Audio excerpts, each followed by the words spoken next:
Hi, welcome back to Business with Anteli. Today we have a super amazing guest. I'll give her the honors to introduce herself because I think, she's amazing. Thank you. My name's Akua Sencherey. I'm a senior product marketing manager at Andela, and we're here at Tech in Ghana. Andela is one of the sponsors, so I have the opportunity to speak more about Andela, about our adaptive hiring model, and about our mission, which is connecting brilliance with opportunity so everyone wins. Great to be here. It's lovely to have you. So you do product marketing, right? Yes. So I wanted to know what's the key difference between product marketing and then marketing? Product marketing, I think, gets a lot of confusion because it is marketing, but it sits really at the intersection of customer. It sits at the intersection of product, and then marketing or promotion, even value. There's a lot that goes into the marketing realm, but your traditional marketing really focuses on brand awareness, focuses on brand recognition, maybe driving leads, right, to the business. Whereas product marketing focuses on understanding the customer that you're selling to, and then making sure that the value that the customer wants in the market, in products and solutions, can be found in your product, right? So that means we're developing products that bring value to that customer. We're speaking and messaging in a way that appeals to that customer, and we're positioning the product in the market in a way that also can be understood and valued by that customer. What are some of the biggest mistakes companies make when positioning their products in the market? There are a few mistakes, or I think there are a lot of them are honest mistakes, but that companies make when positioning their products in the market. One is just positioning broad and saying, our product is for everyone and it'll serve everyone. That's incorrect. There's so many different customers that have different needs. Even within a customer segment, there are different needs depending on the solution that you offer. So one of the biggest challenges is making sure that you are speaking specifically to the person in the market and the audience that will actually value what you're selling. Another challenge that I've seen is trying to message in a way that doesn't resonate with them. So maybe you haven't done the research, or you haven't fully taken the time to understand what the customer wants.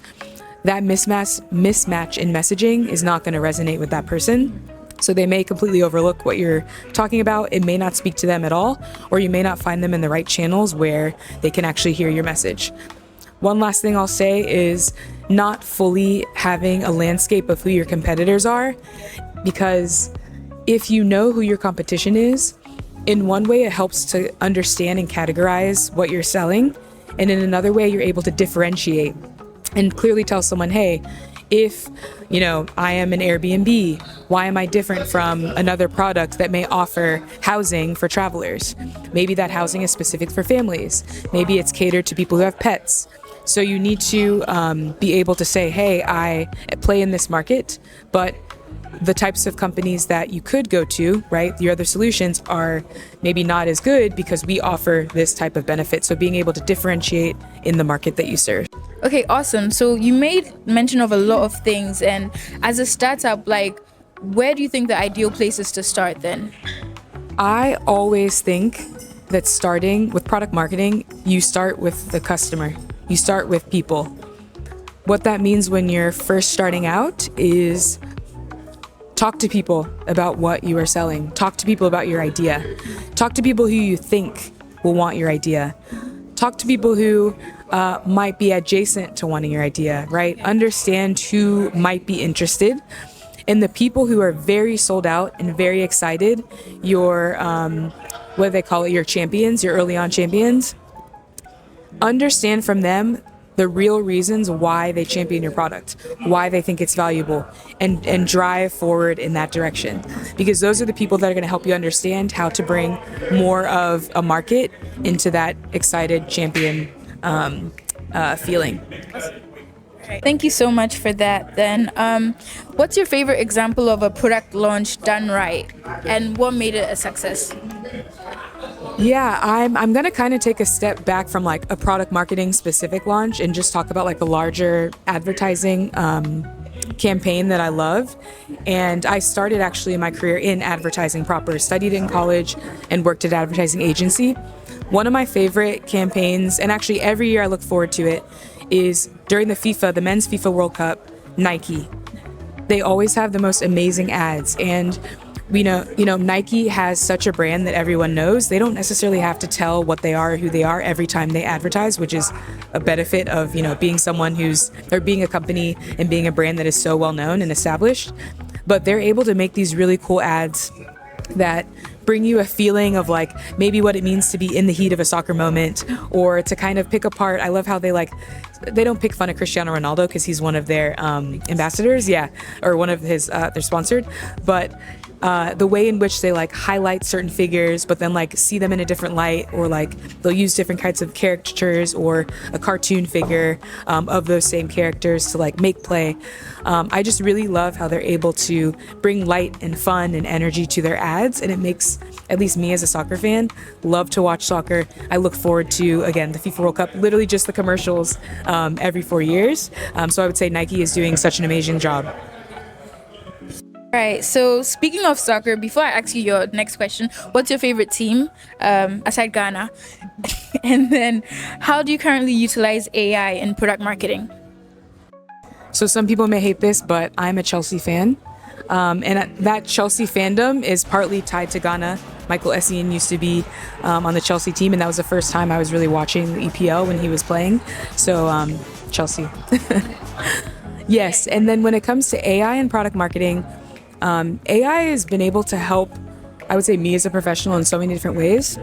It's able to kind of get me to a baseline of content in a lot of ways. And then, of course, I have to do the editing of making sure it's in brand voice and it makes sense to what we're really doing. But it's able to get me to a quick baseline on a lot of pieces of content. I've also seen AI in a really cool way be helpful in research. So we actually have the opportunity to record some of our interactions between our customers and our sales team. And with that, we internally are able to review and see did the salesperson pitch this messaging correctly? How did the customer respond to that? What types of questions are the customers asking? And with AI, we're able to quickly recap and see, and pull out those trends and ask questions about the conversation to then get quick insights. So to me, that's really helpful for me to understand more about the customer, understand more about their pain points, and if what we're selling is really resonating. Thank you so much for that. How do you measure the success of a product marketing campaign or project, and what metrics really matter? Yeah, so it depends on the goal of the campaign to start, right? We released in 2023 our Andela Talent Cloud, which is an AI-powered platform to help simplify and speed up hiring. With that massive production, there were a lot of different functions that contributed to that promotion. So first, we had to make sure that our teams were trained on the messaging. So a product marketing campaign includes even, enabling and helping your sales team and your client-facing teams know what to say, know how to talk about the product. So I would say the success metrics there are how many people are certified in the messaging or the curriculum that you've created for that training, how quickly is it used in the market, and then also over the course of some time, maybe it's 90 days, getting feedback from those teams about how the messaging worked, and then seeing how that success, like I mentioned, we sometimes get the recordings of those calls, hearing the feedback of the customers as well as they are interacting with that messaging through our team. Another part of this too is when we released the product, it was how many people now are coming to the product, right? How many are adopting the product? How many people are signing up?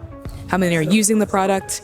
How many features are they using, right? Is it that they use it and leave? Is it that they use it and they keep coming after a week, 2 weeks, 3? So for us, it's not just measuring overall the success of the marketing, how many people saw the campaigns or how many people clicked on ads or logged in or opened emails, but it's also how did they then get to the product and what do they do when they get in the product. So product marketing takes into account a lot more than just the awareness, the promotions. It's all about the interactions and how the campaigns themselves and the strategies are going back to the product itself. All right, thank you so much for that. So we've gotten to the end of this interview, but then are there any closing remarks you'd like to give product marketing? And yeah. Product marketing is still a growing field. So a lot of companies do it differently. I talked about, my experience and what I know of product marketing, but you may talk to another product marketer and they have kind of a different angle.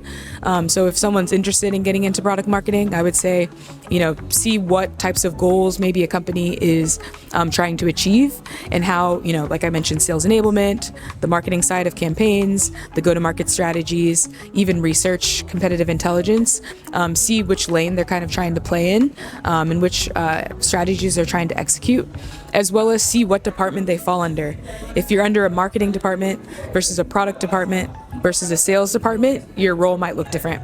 And then if you're a startup trying to hire for something like this role, don't just look at someone who is a product marketer. You could also be open to someone who has customer experience, someone who's been in the sales team, someone who's worked in account management, because a lot of those roles actually contribute to what a product marketer is doing at the end of the day. Thank you so much for your time. Thank you for being here with us. We really appreciate it. Yes, thank you. Awesome.